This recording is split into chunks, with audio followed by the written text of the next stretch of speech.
एक बार एक भिखारी अपने जीवन से परेशान हो चुका था क्योंकि उसको अपने जीवन को चलाने के लिए भीख मांगना पड़ता था। उसे हर एक चीज़ के लिए भीख मांगना पड़ता था। इसी बात को लेकर वह बहुत दुखी रहता और दिन भर यही सोचता कि उसके जीवन में बदलाव कैसे आए। यह सोचकर वह निराश हो जाता और वह हर दिन देखता बहुत सारे निराश लोग, आंखों में आंसू लिए और विभिन्न चिंताओं से परेशान लोग गौतम बुद्ध की तरफ जाते और वापस लौटते समय लोग बहुत ही खुश होते। वह भिखारी नहीं समझ पा रहा था कि गौतम बुद्ध उसके साथ क्या करते हैं कि वे लोग बेहद खुश हो जाते हैं।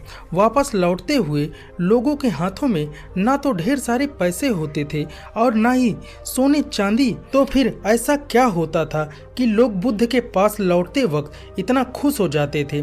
यह सब सोचकर वह भिखारी भी निर्णय लेता है कि वे भी महात्मा बुद्ध के पास जाएगा और देखेगा कि वहाँ क्या हो रहा है कि दुखी लोग इतने खुश हो जाते हैं। वह बुद्ध से मिलने के लिए उनके पास चल पड़ा। जहाँ बुद्ध मौजूद थे वहाँ बहुत लंबी लाइन लगी थी। वहाँ भिखारी भी लाइन में लग गया और लाइन में लगकर अपनी बारी का इंतजार करने लगा।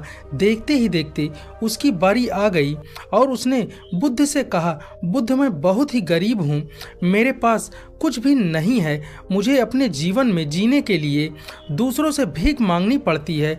आप ही बताइए मैं अपने जीवन को कैसे बेहतर कर सकता हूँ। बुद्ध ने कहा, तुम गरीब नहीं हो, तुम्हें ऐसे लगता है क्योंकि आज तक तुमने किसी के लिए कुछ भी नहीं किया और ना ही तुमने कभी दान दिया है, ना ही तुमने दूसरों के लिए कुछ किया है। यह सब सुनकर भिखारी के मन में एक आशंका जाग उठी। अपनी आशंका को दूर करने के लिए भिखारी ने पूछा, मैं तो एक भिखारी हूँ, मैं लोगों को कैसे दान दे सकता हूँ, मैं लोगों की कैसे सहायता कर सकता हूँ, मुझे तो खुद अपना जीवन चलाने के लिए दूसरों से भीख मांगनी पड़ती है। यह सब सुनने के बाद गौतम बुद्ध थोड़ी देर तक चुप रहे और फिर उससे बोले, तुम्हारे पास हाथ है जिसे तुम लोगों की सेवा कर सकते हो और दूसरों का भला कर सकते हो। इसके अलावा तुम्हारे पास मुंह है जिससे तुम लोगों से अच्छी अच्छी बातें कर सकते हो और दूसरों का हौसला बढ़ा सकते हो। ये सब करके तुम दूसरों की सहायता कर सकते हो।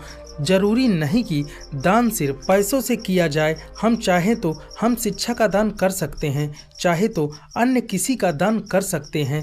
ऊपर वाले ने अगर पूर्णतः अच्छा शरीर दिया है तो वह गरीब नहीं है, बस उसका दिमाग गरीब है। उसे उस विचार से हटकर दूसरों की सेवा में लगना चाहिए।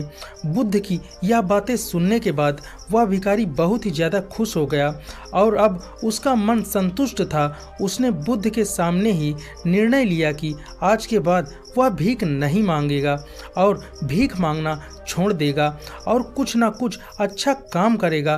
दोस्तों, हम सब इस बात की चिंता में समय बर्बाद कर देते हैं कि हम गरीब हैं, लेकिन यह सत्य नहीं है। सत्य तो यह है कि जब तक हमारा शरीर पूरी तरह से बेहतर है तो हम उसका उपयोग करके आगे बढ़ सकते हैं। अगर खुद के जीवन को बेहतर बनाना चाहते हैं, अगर कोई व्यक्ति अपनी गरीबी पर ध्यान दे और उसे बदलने की कोशिश ना करे तो वह मूर्ख है। इसके अलावा हम इस कहानी से यह भी सीख लेते हैं कि दान सिर्फ धन का ही नहीं बल्कि शिक्षा का, अच्छे विचार का, आदि का भी किया जा सकता है। अगर आपके पास धन नहीं है तो आप शिक्षा का दान कर सकते हैं या फिर आप दूसरों के लिए अच्छे विचारों का दान कर सकते हैं।